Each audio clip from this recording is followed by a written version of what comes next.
So, um, another update. Trucking, like I said, trucking can be stressful. This cross tube, inner tie rod, whatever you would like to call it, it's a Meritor. I have the part number from International. International can't get it for probably about 2 weeks, maybe a little longer because, 4th of July here, if they ordered it yesterday. And I could have it flown in for about another like $500, and it might still not be, it probably won't be here, he said, still maybe Wednesday earliest of next week, because one, they're going to be closed, and I guess the warehouse it would be transferred to and stuff like that, it's still going to be closed for the holiday. So I'm not going to do that, because by the time I get it and put it on and everything, the week's going to be almost over anyway, so why pay them an extra $500? Plus it costs more from the dealer. Like I would end up for a metal bar, a metal machine threaded bar, basically with some clamps on the end. It would end up costing me, let's see, it's like almost $500 for the bar, and then another $500 for air, and then of course the two actual tie rod ends on the end, the knuckles, whatever you want to call it. They're like, I think they're charging $200 a piece for them. So I'm at like what? For a metal bar and some swivel, swivel socket, swivel joints, if you want to call it that. I'm at like what, $2,400 with the air and everything. So yeah, I don't know. It ain't gonna really save me for the week anyway. It'd be different if it would come tomorrow and I would have it like in my hands tomorrow, but it's not. So I don't know what's going on with that. I don't know if it's a special front end that no one really orders or not. Because like I said, there's Eaton, there's Meritor, there's all kinds of different vendors you could think, that build these trucks that they could order from. So I've called Fleet Pride, I've called Cumberland Truck Center here, I've called a few other dealerships just to see if maybe it would cross-reference to another truck, like Freightliner or Kenworth. None of them have it. I went to, somehow, there ain't many decent truck shops, but there's at least 3 decent, like really good suspension shops. I guess specialty, that's why they're probably so good. But specialty suspension shops for semis around me. And the one's going to be closed for a whole week because it's 4th of July. They give everyone off. They take off. It's their vacation too. The other one's going to be open. I went to them, and they have the ends. A lot of guys have the ends. They're interchangeable. But what they don't have is the tube. And he said he can't get it. He had me call another place that they, I guess, use as a vendor or vice versa. He says that he has supposedly one sitting in Chicago, and if it's in Chicago, he'll be able to get it probably, be here right after 4th of July, so Tuesday or Wednesday. He says he'll be able to have it. If not, he says there's 4 out in Arizona, and he says maybe end of the week, maybe in the next week.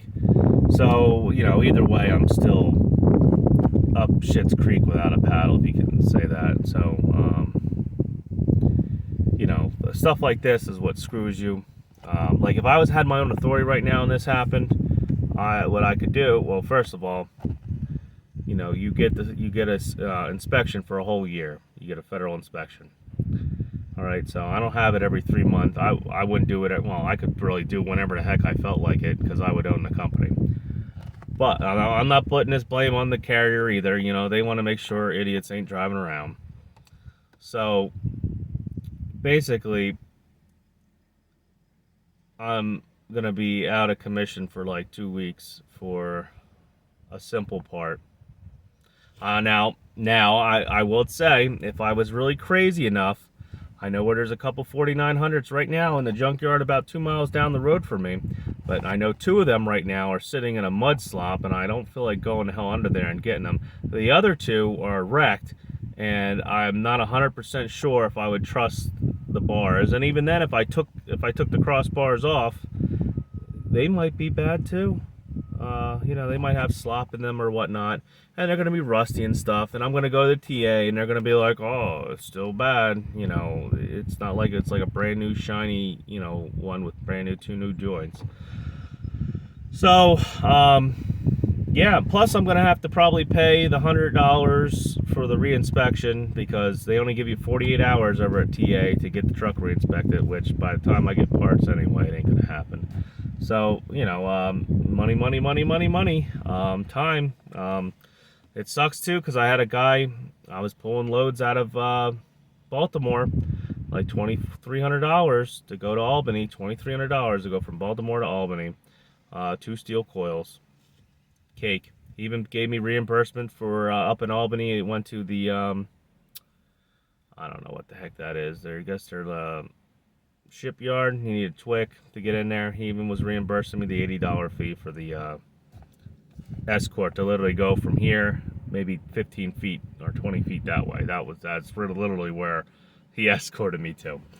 So yeah, this is reality. This is trucking. People think they're gonna get in this and everything's gonna be fucking money and sunshine and daisies, and it's not. It's not even about the money thing for me right now. It's just the stress and the pure stupidity of wanting to go forward, wanting to succeed, and you're stuck because of a stupid part. Now, this ain't that bad. I could be one of those poor bastards that, need a NOx sensor or a DPF pump or something DEF pump, and be stuck waiting a month or two and have, I don't know, $2,000 to $4,000 truck payments. I got a $950 truck payment. I got money in the bank. I could easily pay it for a couple months. Is it gonna hurt? Well, yeah. You just throw $1,000 out your bank account every couple months and not having any revenue coming in. Yeah, it's gonna hurt. Am I hurting now? Not really. I mean, the wife's pissed off. She's been done with trucking because anytime there's a problem, she just feels like I'm not going forward. Me, personally, hey, I'm going to have to pay the carrier for the trailer. I'm going to have to pay for my insurance. No biggie deal. I'll make that up next week when I'm running again, hopefully. But that can be that can be stressful in your relationship. It can be stressful on yourself. Yeah, it's reality. Shit sucks. I'm trying not to make this like I'm complaining, because that's what guys are gonna say, like, "Oh, you're a failure, you're complaining and whatnot." No, I'm just trying to educate people on the stupid shit that can happen out here and what kind of stress and maybe financial heartache you're gonna put yourself into to be an owner operator. Don't just go into this like a lot of lease purchase guys end up encountering this. Oh wow, look, here, hold on here. Get it. I have a buddy here. Decided to take a flight into my pickup truck here. So, here, go, be free. At least you're not stressed out about anything. Apparently he doesn't want to leave me. Oh, there he goes. So, yeah. So, butterfly effect. Yeah, maybe I'll have some good fortune coming my way. I don't know. But, yeah, like I was saying, just, like lease purchase guys, they'll get in this thing, they're going to make a lot of money. Technically, to be honest, the carrier is not going to do anything that's going to benefit you if you're a lease purchase. I mean, you might find guys, like if I started my own carrier and got my authority again, I would do lease purchase if, I could find decent enough trucks. To be honest, I'd probably buy older trucks and try to lease purchase them out, At least give somebody a chance and still make money off of it. Because technically, the carrier's not doing that for a favor for you. They're still making money off of it. It just depends how much they want to make off you and how much they want to screw you over. Like, how much do they actually care about you, period, as a human being, I guess. But that, that could happen here. That could happen to being an owner-operator. To be honest, you're practically almost rolling the dice. Calling out black, calling out red, like playing roulette. It's just what it is. really the only really reason is I'm making this because I'm irritated. Yeah, I'm irritated. A stupid cross bar, tie rod, whatever the heck you want to call it, is going to keep me from making like 8 to 10 grand next week. Or this week it gave me an extended vacation. I guess that's good. The kids are happy. I'm happy, and I'm usually, lately I've been running local anyway because it's less fuel and it's been paying good. If I would have ran all 5 days last week, I probably would have netted at least 5 grand. Can't beat that. A lot less stress. Home every day, see the kids, and still netting 5 grand. So that's gonna be it for right now. Guess there ain't gonna be too many videos. I might end up, like I said, I might take some paper and start calculating how much I'm putting into this truck right now. I'm sure somebody wants to know whether or not they should buy a new truck or an old truck or whatnot. But realistically, it's gonna be a luck of the draw. You can get a newer truck, have problems. I can almost guarantee you if you get a newer truck, the problems you're going to have is you're not going to be able to fix most of them yourself because they're going to be emissions related. So you're going to have that against you.